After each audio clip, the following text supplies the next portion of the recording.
Halo guys, welcome back to my channel bersama gue Bagus Septa. Oke guys, video kali ini gue akan mencoba mereaction Timothy Ronald. Kalian udah ada yang tahu atau yang belum tahu siapa itu Timothy Ronald? Langsung saja ya, gaskeun. Ya, urutan pekerjaan yang bakal dibantai sama AI itu apa aja? Pekerjaan yang akan dibantai sama AI katanya. Ya, ini pandangan gue pribadi. Pertama, yang fisik ya, yang pakai fisik. Kalau misalnya jahit-jahit baju itu udah pasti hilang lah. Mungkin 10 tahun udah nggak ada lagi. Itu yang pertama. Itu sih bisa jadi iya, secepatnya mungkin. Karena untuk ngejahit baju kan udah ada robot gitu, gampang. Nggak bakalan demo lagi juga kalau gajinya nggak cair. Yang kedua itu yang low skill level. Low skill level itu apa maksudnya? Akuntan. Kalau pikir, oh tapi akuntannya nggak bisa pakai robot. Ini yang gue ngomongin tuh AI, bukan robot ya. Robot itu adalah kalian tanya, udah ada specific set of answer dari Akuntan, iya, bukan robot, tapi emang AI. Sekarang aja kayak bikin kayak konten cuman video beberapa detik buat iklan produk kita sendiri tanpa kita punya brandnya udah bisa. Yang penting kita bikin prompt dengan sangat detail. Benar sih, gue setuju. Setuju yang dua ini. jawaban robotnya. AI ini enggak, AI itu bisa mikir sendiri ya. Jadi akuntan tuh pasti akan gampang banget digantiin sama AI. Itu akuntan, itu low skill level. Nah, high skill level itu mungkin bisa digantiin juga. High skill level maksudnya apa? Kalau low kan akuntan. High skill level tuh High skill level apa tuh? misalnya bisa jadi direktur keuangan. Itu mungkin bisa digantiin sama AI. Dan yang terakhir ya, kreatif. Nah, orang mikirnya berurutnya High skill level direktur keuangan katanya bisa diganti. Kalau itu sih kemungkinannya 50-50 sih ya menurut gua. empat gini, dari fisik, ya low skill, high skill, baru kreatif. Malah kebalik menurut gua. Gimana kreatif ini bisa jadi yang pertama justru digantiin. Kalian desain logo udah bisa. Ya kayak konten kreator, iya kreatif itu termasuknya. Ya. Ini gua akan kasih contoh ya. Bahkan influencer bisa digantiin. Ini di sini ada namanya, ada website ya. This person does not exist. Iya sih, kayak di Google PO aja kan wajah cewek cowoknya itu detail banget. Kadang gue sampai mikir, apakah itu wajah cewek yang ada di Google PO itu ada nggak sih di dunia real life-nya? Soalnya kadang wajahnya itu kayak tetangga gua gitu ya. Bikin iklan brand sekarang nggak usah capek-capek harus syuting. Udah bisa cuman bikin pakai Google PO 3 guys. Yang penting detail aja, kita nulis prompt-nya aja. Apalagi cuman bikin animasi. Gua aja udah nyoba pakai Google PO 3, itu emang gokil sih. Gua cuman bikin prompt teks ya, teman gua seorang cowok, gua tulis umurnya berapa, warna kulitnya berapa, tinggi badan berapa, secara detail, dan dia sedang apa. Gue bikin itu secara detail, dan setelah jadi bener-bener itu konsep yang gue bikin di prompt text AI itu sama bro. Ngeri nggak tuh?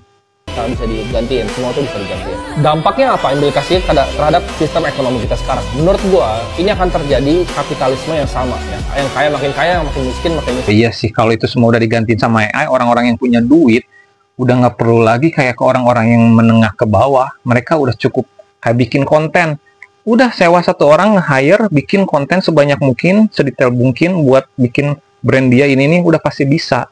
Nah, kalau untuk manusia kan butuh beberapa orang banyak nih. Kayak harus nyiapin syutingnya, harus nyiapin penulis naskahnya, kameramennya, wah, dan lain-lain. Kalau pakai Google AI, kita cuma nyuruh satu orang aja supaya bikin konten, misalkan promoin barang ini, itu udah jadi, guys.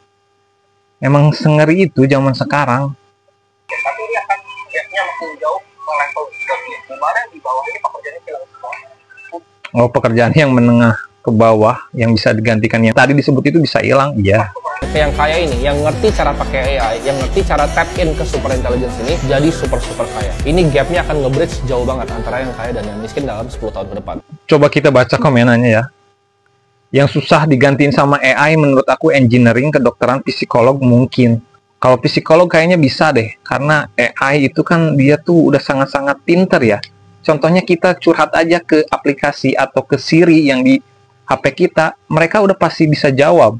Dia tuh pasti jawab sesuai kebiasaan kita scroll atau ngetik apa. Itu guys, kita punya HP itu ibarat punya kekasih pasangan hidup soalnya. Ternak lele nggak bisa diganti AI. Anjir, kata siapa? Contohnya kayak gini lah, temen gue punya peternakan ayam, dia sekitar 20.000, dia udah pakai sistemnya itu semi robotik, jadi makannya, terus ngatur suhunya, ngatur anginnya, itu udah diatur semua, lampunya sama robot, di setting sama dia tuh di komputer, pokoknya jam sekian ngasih makan, kalau suhu di atas sekian diubah. Nah kayak gitu contohnya guys, udah ngeri lah menurut gue jam sekarang. Coba lihat 10 tahun ke depan beneran apa enggak lah, ngapain harus nunggu 10 tahun ke depan, sekarang aja udah gimana. Coba, lu cari kerjaan sekarang susah atau gampang? Ngerasa susah gue aja. Sadar, makanya gue bikin konten. Kenapa? Karena nyari pekerjaan sekarang tuh agak susah. Nggak usah nunggu 10 tahun lagi aja. Yang sekarang aja dampaknya apa. Kalau lu dari sekarang nggak mau terjun atau mulai dari sekarang untuk mencoba merubah masa depan dengan mengikuti perkembangan zaman, menurut gua lu akan tertinggal. Karena kenapa? Ingat zaman dulu aja tahun 1900-an awal, orang Inggris yang membuat mobil itu menolak dulu, mendingan pakai kuda katanya, lebih efisien ini. Tapi karena semakin lama, alhasil apa? Kuda semakin terpinggirkan. Orang tuh lebih memilih mobil. Kuda itu harus perlu pakan, menyiapkan kandangnya, ininya, itunya, kesehatannya. Sedangkan mobil enggak, simpel. Nah itu zaman dulu yang menolak untuk kedatangan modernisasi. Makanya sekarang kita nggak usah menolak dulu, nggak usah dulu egois, kita terjun aja jalani. Siapa tahu kedepannya ilmu yang kita pelajarin ini pasti sangat berharga atau bermanfaat, kayak gitu guys.